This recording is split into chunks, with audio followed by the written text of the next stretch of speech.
Welcome to Heart and Hand Extra. My name's David Edgar, I'm your host, and I'm joined this week by Cammy Bell. David, my friend, how are you? I've not talked to you in so long. I'm not too bad, Cameron. How are you? Looking forward to your nuptials? Yes, my nuptials are set and ready to be penetrated. Yeah, well, and we are getting very close to D-Day. It's the one night you're guaranteed. That's the night to try everything. Or Friday night when I go out my claw hammer. And moving swiftly on. Well, that actually counts as love in Livingston, from what I'm told. It's a different. Counts as marriage in Livingston. Yeah, there's a different set of rules to what we have here on the civilised coast, as you and I know it to be. But we're here to talk about finally, after the end of the international break. I suppose we should cover Gordon Strachan's been given the tin tack. Any thoughts on that?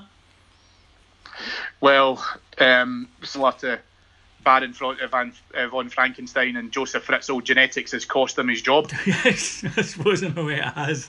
Now, don't say you don't get different angles on stories from Heart and Hand, because, you know, where else were you getting the Fritzl and Frankenstein comparison there to Gordon Strachan's tenure? I suppose, you know, for Mark McGee, it gives him an opportunity to find a club that he can go and ruin. Well, we were just talking about this actually, David, and saying about wouldn't it be funny if they offered McInnes the Scotland job and McGee slotted right back in at Pittodrie? That would be just the merry-go-round of hilarity that is Scottish football. I bet you Motherwell fans are shitting themselves. Yeah, well, as I put up on social media the other day, the Scotland job is so unattractive, even Barry Ferguson's distanced himself from it. That's pretty bad. All we need now is Ryan Giggs to not be in Stuart Baxter, and we'll have the full house of exactly the constantly linked people. But we're not here to talk about that, and I don't think our listeners are here to hear about that. We're here to talk about, finally, after 2 weeks of international football, we get back to real football on Friday night with a trip to McDiarmid Park to take on St Johnstone. Now, the last time we were there ended in a fairly routine 2-0 victory, but it was the last game of the season. There was nothing left to be decided, and I don't think we can take too much from that. The previous match there was a 1-1 draw last season, where Rangers took the lead through Barry Mackay, were playing terrifically, then a characteristic blunder by Rob Kiernan gave away a goal, and after that Rangers completely fell apart, as happened far too often under Warburton. But again, probably not really much of a guide, except to tell us that St Johnstone have over the years proven that they can be a really difficult side to go and get 3 points from, and they've finished in the top 4 in the last 3 seasons. So definitely a side, Cammy, that we can't take lightly. No, and it's just one of those things that kind of tends to happen. Actually, we've had a couple of Friday night games kind of quite close together in the calendar. Obviously, the international break hasn't helped that. And McDiarmid Park on a Friday night, probably, if the weather's in to go by, will be sleet and probably, you know, not very nice at all. So I'm just hoping that we got there and have a similar performance to immediately prior to the break. So I think it's about a question of making sure that everyone's back on point. Coutinho is making some good noises about how training has been going this week, and everyone's kind of more or less back together. I understand Alvarez was one of the last ones due to return from international duty, and he is now back. So I'm hoping that we'll get to a space where we can put out a decent performance and hopefully come away with the 3 points. And Johnstone are immediately underneath us in the table, albeit there's a bit of a gap. But, you know, they definitely will fancy being able to get something from it. I would suspect, I think it's almost a guarantee that St Johnstone will be top 6 this year, and I think they'll be looking at top 4. So absolutely, they're a side that, although you may not quite give them the same historical status that you give a trip to Hearts or a trip to even Easter Road or whatever, or Pittodrie, then their record indicates that maybe we should leave that attitude at the door rather than just saying, well, it's St Johnstone, we should beat them. I think that their record over the last few seasons has proven that. And that leads me into something that we try to avoid, the sort of tabloid stuff of the manager said this and the manager said that. But this week there's been a fairly public spat. Well, I don't know, because I don't think Pedro was involved in much of a spat, but he certainly made a few comments that riled the St Johnstone camp. And the two main ones were Rangers played a closed door friendly against Morton last week, I believe it was Saturday. Yeah, Saturday. After the Benfica game had been called off. And I believe it was 3 periods of 35 minutes to let them try out a lot of new players, which is a very good idea. And reportedly after the game, one of the comments Pedro made was, he said, it's good preparation for St Johnstone because Morton play in a similar way. And while I believe with that comment he just meant in terms of the way they were set up, of course the media spun it to be insulting to St Johnstone to say that they were comparing St Johnstone and Morton, and some of their players, including Steve McLean, who's a former Rangers youngster, took the bait on that, and some people were celebrating that and some people weren't. I normally would take the manager's side on that, I really would, but I thought it was, when people say I can't believe they're upset by that, I can, because we're asking them to look at the minutiae of the comment and to see the way it was phrased and stuff. We wouldn't do that if another manager had said something similar about us. And although we know what Pedro meant, I can also understand why St Johnstone would be upset at what they feel was him effectively saying, oh, they're comparable to a first division team. I thought it was maybe clumsily put. And then later in the week, Pedro was referring to leaks in the dressing room and suggested that St Johnstone were aware of his team for a match last season before we played them. And the obvious inference was that the leak came from Michael O'Halloran. And again, St Johnstone reacted poorly to that. Now, I do defend Pedro and I like him a lot, and I think he gets terrible coverage. And I do think, again, the media have taken his words this week and somewhat twisted them to try and create a story, which they have managed thanks to St Johnstone's response. This week, though, I'm not going to give him as much slack because, one, he's been here long enough now, and two, they were both unnecessary comments. I don't think they serve to benefit us in any way other than perhaps adding an extra bit of motivation for a side who really don't need any more motivation for what's a massive game for them live on TV on a Friday night. Yeah, I mean, there's a part to that, I suppose, where I think context is vital whenever you talk about these things. And I do feel, and this is maybe an overreaction in my part, but I am absolutely in the camp of, I do believe that there's a xenophobic campaign against Coutinho. And actually, my kind of, I understand where you're coming from in terms of, you know, you can only defend them. You're right in terms of the comments weren't well articulated, and I think borderline could have been insulting had he fully understood why a team could have been insulted by getting compared to someone in a division below them. The problem you've got with that is, I don't actually think that's what he was meaning. I think that when I've taken a step back from that and taken on board what he's trying to say, I think what he's looking at is being able to talk about teams who will try and sit in against us, potentially try and hit us on the break, being able to try and hit us from set pieces. And there probably are some big similarities, but then I wouldn't contain that to St Johnstone and Morton. I would say pretty much the majority of teams outside probably Hibs, Hearts, Aberdeen and Celtic, whether we're at Ibrox or whether we're playing away, would probably sit and almost be quite pragmatic in their approach. I don't think that's translated well when Coutinho's tried to make comments such as that, and potentially he should have put a bit more dialogue around what he truly meant by that, rather than just simply saying, yeah, they are a first division side, St Johnstone, and therefore we should beat them easily, because fundamentally that could come back to bite them in the arse if we lose tomorrow night. Like I say, I do understand, and everything you said there is correct. And before people start saying, "Oh, I can't believe you're not taking Pedro's side," I am. I do think that his English is fantastic, but should also be remembered in terms of using idioms that it's not his first language, and we need to cut him some slack. And you're absolutely correct. Well, it is, but as reasonable as we are on this pod, what we then need to look at is, we all know that managerial mind games can happen, and I don't think Coutinho's that type of manager. I really genuinely don't. However, what I do think is, when he's then talking about, actually I think what a lot of Rangers fans would like to hear from him is, actually this is a Rangers way of playing, this is how we do things, rather than concern himself too much about the opposition. And actually he did that, if you remember, David, right at the start of his tenure, was that he came out quite eloquently and spoke about opposition at our press conferences.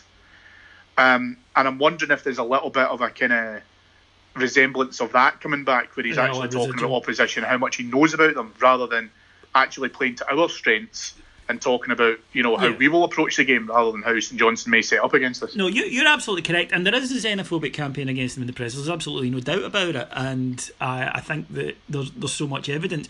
What I would say in this instance, though, because we do try to be fair, don't get me wrong, this is us being fair to you and me and to our listeners and the Rangers family. If anybody else says anything, then it's fucking square go outside, moan then. But in this instance, all I would say is if the week before we were playing Celtic, Brendan Rodgers, they'd had a friendly or a cup match against Falkirk, and he came out and said that's useful because they set up and play the same way as Rangers, we would be fucking annoyed. Let's be honest here. We would take that as a slight. And the idea then that stuff that we would take as a slight, other supporters of other clubs shouldn't, because we know how it was meant, I don't think is a position that we can hold with any great authority. And I do think it's not a level playing ground. You're right. I don't think in this instance, I know what he meant, you know what he meant, but I can understand why St Johnstone don't, and in fact, if you like, might take it the other way, because it's a decent motivating tool. Certainly as a manager, to be able to go in and spend the week saying he thinks you're a first division team, this is what this guy thinks of you. You need to ram his words to the throat. The other thing, the O'Halloran comments, O'Halloran's not going to feature because of the parent club rule, so that's one thing. I think between this, his assertion earlier in the season about O'Halloran not having a Rangers mentality, which was another comment he made, I think it's pretty fair to say that this is not a typical Pedro comment so much as he really hates Michael O'Halloran. And given that that's the position of, I'd say probably 60% of the podders on this show, I suppose I can't really take him to task without firing most of you. No, and I think that Pedro would be right. So if it's the case that he then feels that O'Halloran's a grass, then I'm if you want to talk about people on the pod, we've probably all called him a lot worse than a grass. So as far as I'm concerned, if O'Halloran is the leak, then I couldn't really care less to be fair. I'm still of the belief that he'll never play for Rangers again, even after his loan spell's over at St Johnstone. So as far as I'm concerned, it's water under the bridge. I think he's made it perfectly clear that Coutinho doesn't rate him. I think he goes further than not rating him. I think he absolutely despises the guy. But you're totally correct. Getting back to better matters, to more football matters, and my apologies, because yes, we do rail against the soap opera element of football, and here we are talking about it, but I do think in this case that it was appropriate, simply because I do think it's at the stage where Pedro should just, when asked about the opposition team, just go, oh, they're a good team, but here's what we're going to do, and well, if you get any special plans for, you'll see, because there is no mileage at all, there's no benefit at all for him not to do that. The problem you've got with this, right, and this is where I've got a larger concern with it, is, as you've said, it serves to motivate the opposition, okay? Now, as classless as our friends across the city are, never at any point have Celtic in their unbeaten run domestically actually turned around and said, we don't believe this opposition's good enough, or we think that they're lower tier opposition, etc. Because actually, the most sensible point here is, you're not having to anger the people that you're playing against. But given the fact that we've heard so much of this, albeit it's calmed down recently, this dressing room turmoil that we're having at the moment, what Coutinho has effectively done is turn around and said to his players that if they lose, he's given them an excuse for why they might potentially lose that game. Because the players will turn around and say, well, you've knocked them off their kilter, and you've made them put 120% against us because of your comments. That is a problem. That's where actually I think he should have been a lot smarter with what he said and did. Because what he should be doing is going up to the players and saying, this is your responsibility now. You were able to put in this performance a couple of weeks ago. This is what I'm looking for you now. That's your opportunity. That's your challenge. That's your motivation.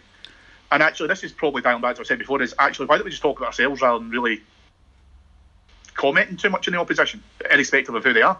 Mind games only work if you've got a compliant press. That's one thing that people I think, don't take into account. Mind games worked for, they always use the example, Sir Alex Ferguson. That's because the media were terrified of him and would report it exactly how he wanted it reported because they knew not to cross him and they knew there were consequences for doing so. Similarly, when Mourinho does it, it's the same thing. The press will do exactly as he says because they know that they don't want to lose access to Chelsea and now Manchester United.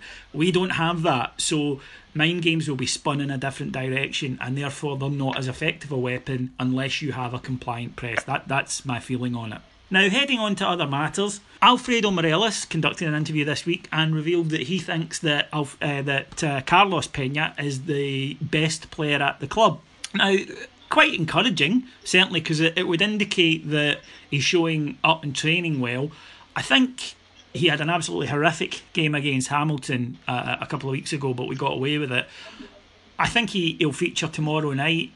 We're coming into a key run of fixtures for him, aren't we, in terms of making or breaking his Rangers career? Well, yeah, we are. And what appears to be the case is, in the most recent reports, is that actually Miller is now back in with the first team, etc. So he definitely is. He's training with the first team, and Pedro's speaking well of him. His short team exodus is finished. I don't know if that puts Peña's position immediately at threat, or whether or not Coutinho may stick with him and still give Miller that opportunity to be around the first team, even if it's not featuring for them until he's comfortable doing it. And actually, as has been said many times in the pod, Miller doesn't deserve to be playing at the moment. He may even get a sub appearance or whatever, but if he's getting 30 minutes, then I still believe that Peña should get 60. Aye. And I think that from that, the most important thing is getting Peña a kind of decent run of games and actually getting his confidence up. I don't think he's fully fit. In fact, I don't know if he's really that close to it in any capacity. But I think actually the Hamilton game's a good comparison because he's lucky to be playing tomorrow night. He's lucky to be available for selection because I think he could have got at least 2 red cards in the game against Hamilton. But that being said, hopefully what he should do is capitalise on the opportunity he's been given to be able to then say, this is what I'm capable of delivering, and that's what I think almost all the Rangers fans, all of the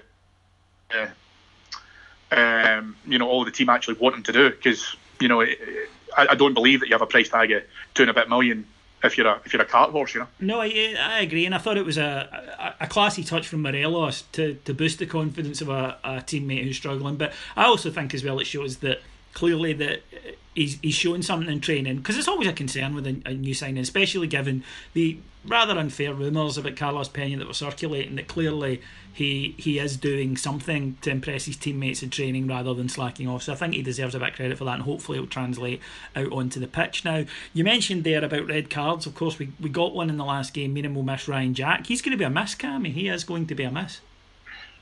Yeah, well, Jack's done really well, and I think we've again, when we've spoken about Jack, we've always done so in a positive context. Very, very quiet, doesn't need a lot of kind of bells and whistles around him. But actually, I think that, as you covered, excuse me, in the last pod, he was rightly sent off. I think it was a bit silly. And it's those flashes of immaturity that probably suggest that that's actually where his development areas are, because I'm very, very comfortable with everything else that you deliver on the pitch. And to use your own words, David, from the last pod that you did, he's no use to sitting. He's no use to sitting in the stand. Nope. So he will be a big miss. Who would you go for Absolutely. in terms of replacement? Because it could lead to a formation change. It could lead to, there's certainly a few people have mentioned this season possibly going 3 at the back. But given the fact that one of them would certainly be Alves, and as you say, he's been away, so they can't have been working on that one, that would tend to rule that out. The sort of obvious direct replacement would be Jason Holt, who did do very well when he came on against Hamilton, I felt. So Holt's a contender. I don't know as to whether or not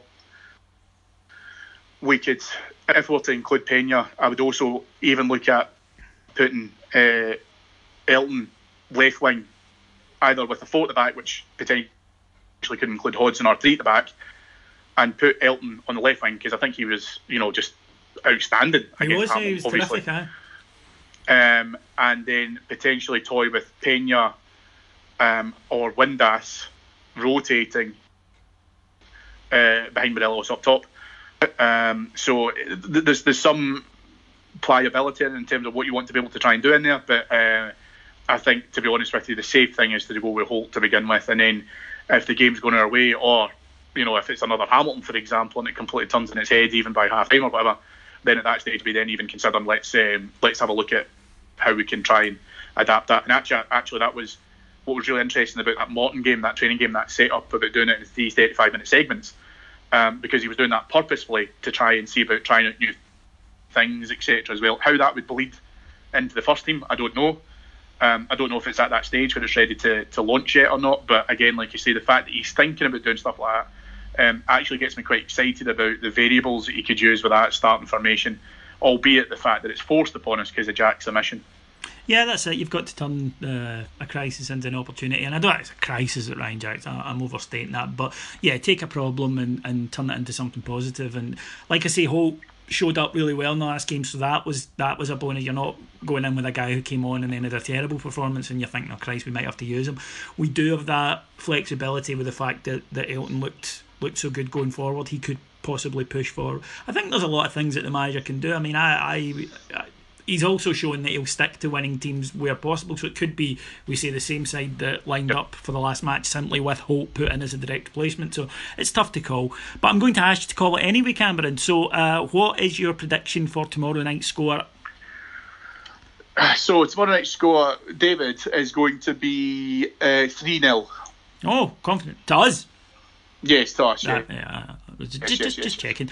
I am going to go for 2-0, and I think that I'm hopeful that we'll see cutting out of the individual errors, because I think it's individual errors that are costing us goals. I don't believe that it's systemic. Andy McGowan was talking about that in the pod a couple of weeks ago, and he was spot on where he said there's systemic errors, which is what happened under Warburton, and individual errors, and there's individual errors, and that's what we're falling. So if we can cut out the slackness, I believe we have enough firepower, and I'm going to back El Buffalo to get back on the goal trail tomorrow night. So that's my prediction too. Now, if you've enjoyed this show, there's lots and lots and lots of Heart and Hand content available currently. I did a solo pod earlier this week, a Q&A International Week special, so you can go back and listen to that. It was around about 70 minutes, and people seemed to like it. But there were so many questions that we actually had to do an overflow. And if you haven't been to our YouTube channel and subscribed yet, then why not? Because there's loads of great content on there. You'll also find this podcast there. All episodes of the podcast go up on YouTube before they arrive anywhere else apart from Acast. So those are the two places that ideally we would like you to go to get your pod. Either download on the Acast app or go and have a listen to it on YouTube, or do both. If you enjoy the pod that much, you can do both, and please share it with your friends. Give us a subscribe. We really, really appreciate it. It's a huge help to us if you do that. You can get in touch with me to tell me, fuck off David, I've no interest in going to your stupid YouTube page. I'm at IbroxRocks on Twitter. Cammy, you can ruin his marriage by constantly hate tweeting him throughout his stay in Las Vegas, and you'll be able to do that at all dick pics to be sent to at Beat That Beat. I've got a picture of Scott. Hey! Scott's actually my best man. He's coming out because by default I look 40% more handsome. Scott was my best man at my first wedding. And I didn't bother with one at the second because I got married in Vegas as well. And well, I know, but the thing is though, that I think that was probably where you already started to put that marriage down the shitter when you looked to your side and saw him standing there. Yeah, he did a good job in the morning. He knew I was nervous, so he took me to Ibrox. And although he said, looking back, David, see on your stag weekend when you were sitting outside really drunk and tears going, I don't want to get married. He said, looking back, that might have been a clue. So, yeah, exactly. But he did a good job. I've got credit where it's due. Okay, folks, hopefully 3 points tomorrow night, and win, lose or draw, we'll be back on Monday with full analysis of the pod in the flagship show. My name's David Edgar. Thank you very much for listening.